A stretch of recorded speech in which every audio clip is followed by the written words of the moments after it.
तो जो जानते संगी हैं। पंचेंद्री इस प्रकार जीव से होगा सम्यक उसी को दृष्टि जीव होगा, की दृष्टि असंगी को नहीं होगा। शुद्ध तो होने यहाँ से पे जो संगी उनको पंचेंद्री वहाँ पर जीव बंध है नहीं होता। वो तिर्यंच बंध गति का जीव है, अभी तो जो वो भी निचली जाति भूमिका स्मरण के में द्वारा बंध सम्यक दर्शन होगा, प्राप्त कर लेकिन सकता किस है। तरह का गुरुओं बंध के नहीं उपदेश होगा। से बंध तीर्थंकर तो भगवान, चलेगा, क्योंकि लेकिन समोसरण उसकी में तिर्यंच प्रकृति भी जाते अलग हैं ना, तीन रहेगी। तीन इस जाति प्रकार के इसको जीव यहाँ जाते पर हैं, समझना है। तिर्यंच, देव और मनुष्य। तो ये वहां पर जाकर भी सम्यक दर्शन को प्राप्त कर सकते हैं। इस प्रकार से सभी का सम्यक दर्शन प्राप्त करने की चारों गति में ही इस व्यवस्था है। बस जीव के उपादान की योग्यता मुख्य है।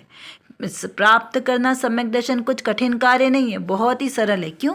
क्योंकि उसमें करना क्या है, अपने स्वरूप को ही तो जानना है कि मैं क्या हूँ, मैं ज्ञाता दृष्टा स्वभावी आत्मा हूँ। निरंतर भेद ज्ञान करना है, आत्मानुभव करना है, बस इतना सरल काम है। लेकिन हम उसको समझ नहीं पा रहे, इसलिए हम उसे बहुत कठिन बना देते हैं। चलिए पहले कुछ प्रश्नों के माध्यम से थोड़ा सा चिंतन करते हैं कि सम्यक दृष्टि जीव भवनत्रिक में क्यों नहीं उत्पन्न होते। उत्तम दान का फल क्या है? किसे दान देना, कितना देना, इसका कोई नियम है क्या, इसका विचार करें। बहुत ही अच्छे से स्वाध्याय करके और शांत मन से उसको विचार करें और फिर दान की अपनी भावना अवश्य बनाएं। सम्यक दृष्टि के कौन कौन सी प्रकृतियों का बंध रुक जाता है। सम्यक दृष्टि मनुष्य मरकर मनुष्य में क्यों जन्म नहीं लेते, इसका विचार करें कि क्या कारण है कि सम्यक दृष्टि मरकर मनुष्य में नहीं जन्म लेते। देखिए, हम जितना इसको गहराई से चिंतन करेंगे उतना ही हमारा जो ज्ञान है वो निर्मल होगा। और इस 10 लक्षण महापर्व पर हम जरूर ये भावना भाएं कि हम अपने ज्ञान को निर्मल करें, क्योंकि ये भाव हमें बहुत ही मुश्किल से प्राप्त हुआ है, अति अति अति दुर्लभता से प्राप्त हुआ है। तो इसे हमें इस भाव में सार्थक करना है, ऐसा हमें यहाँ पर दृढ़ श्रद्धान करना चाहिए। कर विचार तो पाम, हम जितना विचार करेंगे उतना ही हमारा विषय क्लियर होगा, क्योंकि हमारे पास समय की कमी है और जानना बहुत ज़्यादा है। और किसको जानना है? अपने ही ज्ञायक स्वभाव को जानना है। तो जब तक हम अपने इस ज्ञायक स्वभाव को नहीं जानेंगे तब तक हमारा कोई भी कार्य सिद्ध नहीं हो सकता। तो एकमात्र जो मेरे अंदर मतलब मेरे आत्म स्वभाव में जो ज्ञान नाम का विशेष गुण है, इस गुण को एकमात्र अपने ज्ञायक स्वभाव को जानने में लगाएं तो निर्विकल्प दशा की प्राप्ति होगी। और इस निर्विकल्प दशा के ही आश्रय से हमें शाश्वत सुख की प्राप्ति होगी। तो वो शाश्वत सुख हमें प्राप्त हो, इसीलिए पुरुषार्थ करना आवश्यक है। उसके लिए व्यवहार से तो सच्चे वीतरागी देवशास्त्र गुरु का आश्रय लेना योग्य है, और निश्चय नय से मेरी निज शुद्धात्मा का आश्रय लेना ही सर्वश्रेष्ठ उपाय है। अभी के लिए बस इतना ही। विशेष चर्चा हम आगे की कक्षाओं में करेंगे। तब तक हम अपने आत्मस्वरूप को जानें, पहचानें और उसी में लीन रहें। इसी विशेष मंगल भावना के साथ आप सभी को सादर जय जिनेंद्र।